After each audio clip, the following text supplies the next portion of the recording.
रामनगर गांव में बंसी नाम का एक व्यक्ति रहता था, जो गांव के आसपास मौजूद खाली प्लास्टिक बोतल, पैकेट और डब्बे चुनता था और उन्हें बेचकर उसे जो पैसा मिलता उससे वो अपना घर चलाया करता था।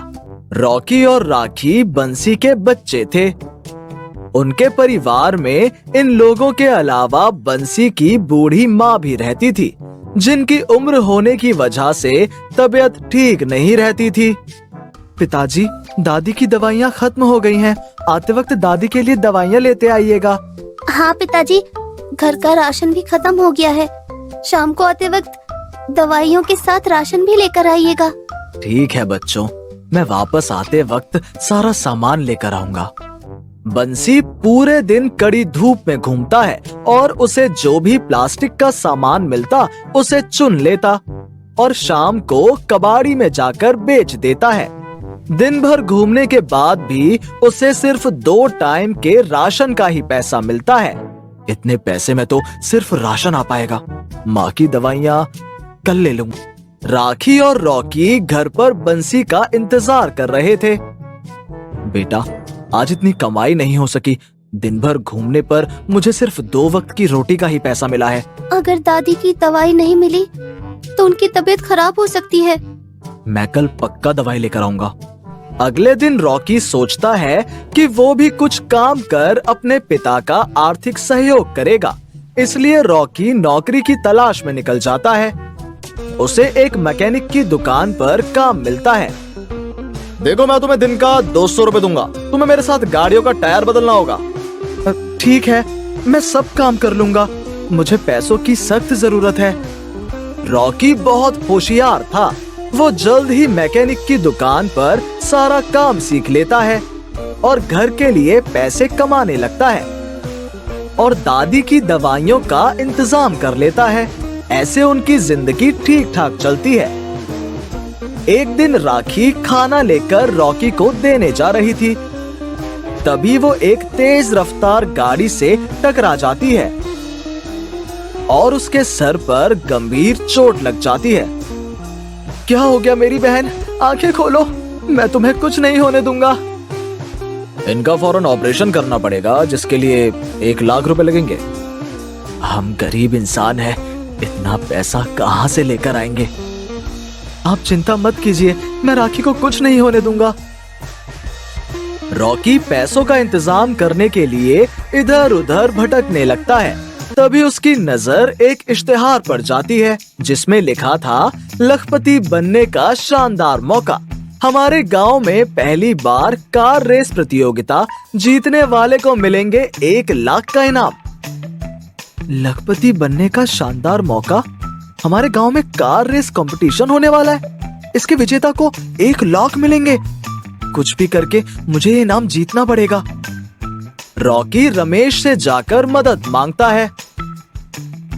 मुझे पैसों की बहुत जरूरत है, इसलिए मैं कार रेस कंपटीशन जीतकर इनाम जीतना चाहता हूँ।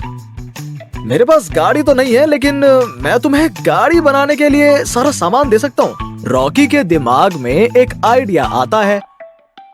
रॉकी पुराने प्लास्टिक बोतल की कार बनाकर तैयार करता है और उसमें असली कार का इंजन सेट कर देता है, जिससे उसकी कार शानदार गाड़ी बनकर तैयार हो जाती है।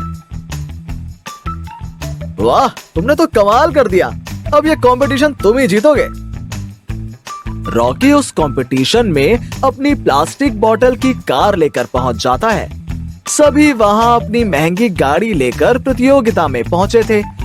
लोग रॉकी की प्लास्टिक बोतल गाड़ी देखकर हैरान थे और उसका मजाक उड़ा रहे थे।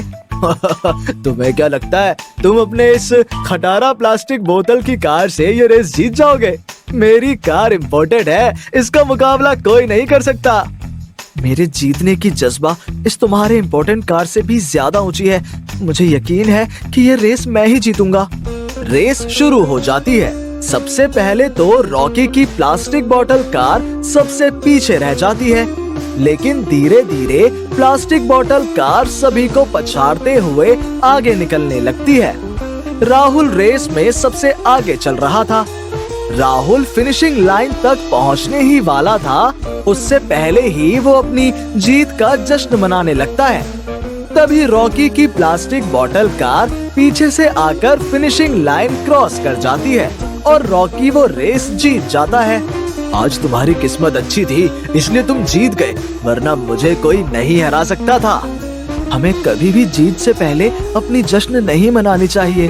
तुम अपने घमंड की वजह से हारे और मैं अपने आत्मविश्वास की वजह से ये रेस जीत गया। वहाँ मौजूद सभी लोग रॉकी के प्लास्टिक बॉटल कार की तारीफ करने लगते हैं और साथ ही रॉकी प्रतियोगिता का इनाम 1 लाख रुपए जीत जाता है। रॉकी जीते हुए पैसे को लेकर हॉस्पिटल जाता है। डॉक्टर साहब, ये पूरे 1 लाख हैं। आप जल्दी से मेरी बहन का ऑपरेशन कर उसकी जान बचा लीजिए। ठीक है, चिंता मत करो, तुम्हारी बहन बिल्कुल ठीक हो जाएगी।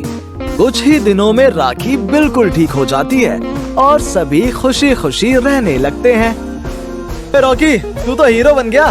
तेरी प्लास्टिक बोतल कार तो पूरी दुनिया में फेमस हो गई है। सभी मुझे फोन करके इसका डीलरशिप लेना चाहते हैं। ये तो मेरे लिए बहुत खुशी की बात है।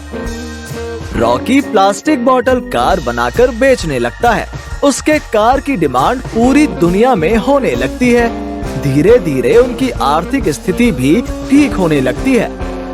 कुछ ही दिनों में रॉकी अपने परिवार के लिए पक्का घर बनवा लेता है और सभी हंसी खुशी रहने लगते हैं।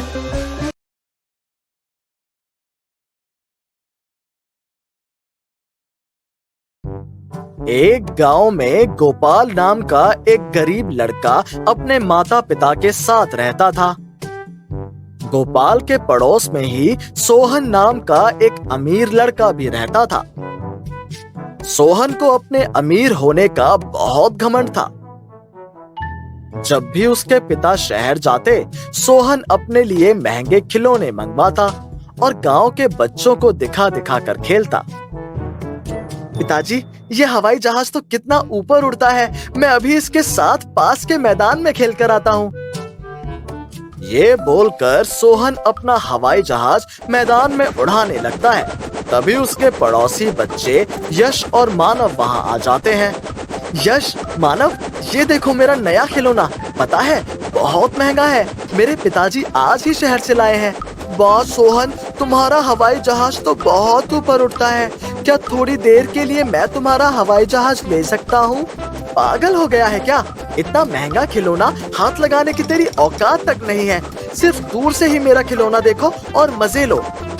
चल यार यश, हम गोपाल के साथ गिल्ली डंडा खेलने चलते हैं। ये सोहन बहुत घमंडी है, हमें अपने महंगे खिलौनों को हाथ तक नहीं लगाने देता। हाँ हाँ, जाओ उस गरीब गोपाल के पास, उसके साथ तुम सिर्फ गिल्ली डंडा ही खेल सकते हो। मैं तो हवाई जहाज के मजे लूंगा।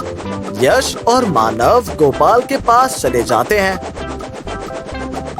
अरे, ये तो सचमुच गोपाल के पास चले गए। अब मेरा खिलौना देखने वाला कोई नहीं। पता नहीं सब उस गोपाल के पास ही क्यों चले जाते हैं, जबकि मेरे पास इतने महंगे और अच्छे खिलौने हैं। मुझे क्या, मैं तो घर जाकर पिताजी से और नए खिलौने मंगवाऊंगा। फिर देखता हूँ उस गोपाल को छोड़कर भागे भागे मेरे पास ही आएंगे। गोपाल बहुत ही अच्छा लड़का था। वो सब बच्चों से बहुत प्यार से बात करता था, उनके साथ अच्छे से खेलता था, इसलिए सब बच्चे गोपाल के साथ खेलना पसंद करते थे। गोपाल बहुत ही होनहार बच्चा था। गोपाल को एक शौक था, वो पुरानी टूटी हुई चीजों से नई चीजों का आविष्कार कर लेता था। एक दिन जब वो बच्चों के साथ खेलकर घर लौट रहा था, अरे ये पहिए तो बहुत ही मजबूत दिखाई पड़ते हैं। मैं इनसे कुछ बना सकता हूँ, इन्हें घर ले जाता हूँ। अरे गोपाल बेटा, ये तू क्या उठा लाया है? पुरानी चीजों से रोजाना कुछ ना कुछ बनाता रहता है। पिताजी, मुझे पुरानी चीजों से सामान बनाना बहुत अच्छा लगता है, इसलिए मैं ये पहिए उठा लाया हूँ। ये पहिए रास्ते में बेकार ही पड़े हुए थे। गोपाल कुछ देर तक पहियों को देखता है, फिर उसे सामने रखे लोहे के कुछ पाइप नजर आते हैं। उसके दिमाग में एक आइडिया आता है, क्यों ना मैं इस सामान से एक मिनी बाइक बनाने की कोशिश करूं। फिर तो मुझे कहीं भी जाना होगा, मैं अपनी मिनी बाइक पर आसानी से जा सकता हूँ। गोपाल बेटा, कुछ खा ले, बहुत देर से तू भूखा है। और तू ये क्या बना रहा है? माँ बस कुछ देर और, मैं मिनी बाइक बना रहा हूँ जिस पर मैं तुम्हें अपने पीछे बिठाकर पूरे गांव में घुमाऊंगा। फिर तुम्हारे पैर भी दर्द नहीं होंगे। ठीक है मेरे राजा बेटे।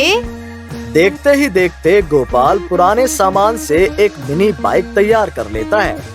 माँ ये देखो पिताजी, मैंने ये मिनी बाइक तैयार कर ली है। अरे गोपाल बेटा, ये मिनी बाइक तो बहुत अच्छी लग रही है। तभी गोपाल के दोस्त यश और मानव भी वहाँ आ जाते हैं। वाह गोपाल, तूने तो पुराने सामान से ये बहुत अच्छी मिनी बाइक तैयार कर ली। गोपाल, क्या मैं तुम्हारी बाइक थोड़ी देर चला सकता हूँ? हाँ हाँ मानव, तुम मेरी बाइक को चलाकर कहीं भी घूम सकते हो। तीनों को बाइक पर घूमता देख सोहन भी वहाँ आ जाता है। ये देखो सोहन, गोपाल ने कितनी सुंदर और बढ़िया मिनी बाइक बनाई है। और गोपाल हमें इस पर बैठने से भी मना नहीं कर रहा है। हम इस मिनी बाइक पर कहीं भी घूम सकते हैं। मेरी बैटरी वाली मिनी बाइक के सामने ये टूटे फूटे सामान से बनी कबाड़ा मिनी बाइक तो कुछ भी नहीं है। मैं पिताजी से बहुत महंगी वाली मिनी बाइक पहले ही मंगवा चुका हूँ। आज शहर से लेते हुए आएंगे। तभी वहाँ सोहन के पिता आ जाते हैं। ये देखो सोहन बेटा, मैं तुम्हारे लिए बैटरी से चलने वाली मिनी बाइक लेकर आया हूँ। पिताजी, ये तो बहुत अच्छी मिनी बाइक है। पिताजी, मेरी बाइक तो इस गोपाल की खटारा बाइक से बहुत अच्छी है। अरे सोहन बेटा, तुम्हारी मिनी बाइक पूरे 50,000 रुपए की है। इस मिनी बाइक के सामने पूरे गांव में ये गोपाल की मिनी बाइक को कोई पूछेगा भी नहीं। सेठ जी, हम जानते हैं हम आपकी बराबरी नहीं कर सकते। आप कहाँ और हम कहाँ, पर ये मिनी बाइक मेरे बेटे ने बहुत ही मेहनत से बनाई है, इसलिए आप इसके बारे में कुछ गलत ना ही बोलो तो बेहतर होगा। यश, मानव, क्या तुम मुझे इस मिनी बाइक पर बैठकर घूमते हुए नहीं देखोगे? नहीं सोहन, गोपाल की मिनी बाइक ज्यादा अच्छी है, हम इसी के साथ खेलेंगे। पिताजी, अब मैं ये मिनी बाइक किसको चलाकर दिखाऊंगा? ये लोग तो मेरे साथ आ ही नहीं रहे हैं। अच्छा, 50,000 की मिनी बाइक की जगह आज तुम लोगों को इस गरीब की खटारा मिनी बाइक अच्छी लग रही है, तो हो जाए एक मिनी बाइक रेस। मेरे सोहन बेटे की मिनी बाइक और गोपाल की मिनी बाइक, दोनों की आपस में रेस होगी। जो इस रेस में जीतेगा उसी की मिनी बाइक सबसे अच्छी मानी जाएगी। मुझे मंजूर है, मैं बाइक रेस में हिस्सा लूंगा। पिताजी, मैं भी तैयार हूँ इस मिनी बाइक रेस में हिस्सा लेने के लिए। मैं तो इस गोपाल को मिनटों में हरा दूंगा और जीत जाऊंगा। मुझे पता है सोहन बेटा कि तुम ही जीतोगे। ये तो बस इन बच्चों को दिखाना है कि कौन सी मिनी बाइक बेहतर है। सभी को पता चल जाएगा कि तुम्हारी मिनी बाइक सबसे अच्छी है। ठीक है गोपाल, अब हम रेस के मैदान में ही मिलेंगे। सोहन अपने पिता के साथ घर चला जाता है। यश और मानव गोपाल से कहते हैं, देखना गोपाल, ये रेस तू ही जीतेगा, हम तेरे साथ हैं। हाँ गोपाल, तू भी दिखा दे कि तू किसी से कम नहीं। ये सोहन तो अपने आप को बड़ा बनता है, अपनी अमीरी पर घमंड करता है।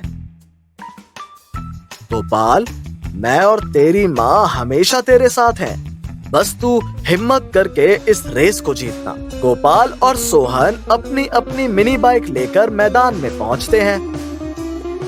दोनों में रेस शुरू हो जाती है। गोपाल की मिनी बाइक सोहन की मिनी बाइक से आगे निकल जाती है। सोहन की मिनी बाइक की गति धीमी हो गई थी, इसलिए गोपाल ये रेस जीत जाता है। गोपाल के माता पिता यश और मानव सब बहुत खुश होते हैं और खुशी से ताली बजाने लगते हैं। गोपाल जीत गया, गोपाल जीत गया। गोपाल, तुम्हारी मिनी बाइक सच में बहुत अच्छी है। मेरी मिनी बाइक की बैटरी खत्म हो गई थी, पर तुम्हारी मिनी बाइक अपनी रफ्तार से लगातार चलती रही। हाँ गोपाल बेटा, तुमने जो ये मिनी बाइक बनाई है, ये सच में बहुत अच्छी है। इस मिनी बाइक रेस के विजेता तुम हो। शुक्रिया सेठ जी, मुझे इतना प्रोत्साहित करने के लिए। वैसे सोहन की मिनी बाइक भी बहुत अच्छी है, यदि ये इस बाइक को पूरी तरह से चार्ज करता तो सोहन की मिनी बाइक भी तेज रफ्तार से दौड़ती, बीच रास्ते में कभी नहीं रुकती। गोपाल बेटा, तुम बहुत ही समझदार बच्चे हो। देखना, एक दिन तुम बहुत बड़े आदमी बनोगे। जीते रहो बेटा। सभी गांव वाले भी गोपाल की बहुत तारीफ करते हैं। गोपाल ने साबित कर दिया था कि हम जिंदगी में मिनी बाइक रेस या फिर कोई भी रेस जीत सकते हैं, यदि हमारे मन में उस रेस को जीतने की सच्ची लगन हो। हेलो दोस्तों, कैसे हैं आप सब? हमारी कहानियां देखने के लिए हमारे चैनल को सब्सक्राइब कीजिए और हाँ, बेल आइकॉन पर क्लिक करना मत भूलिएगा।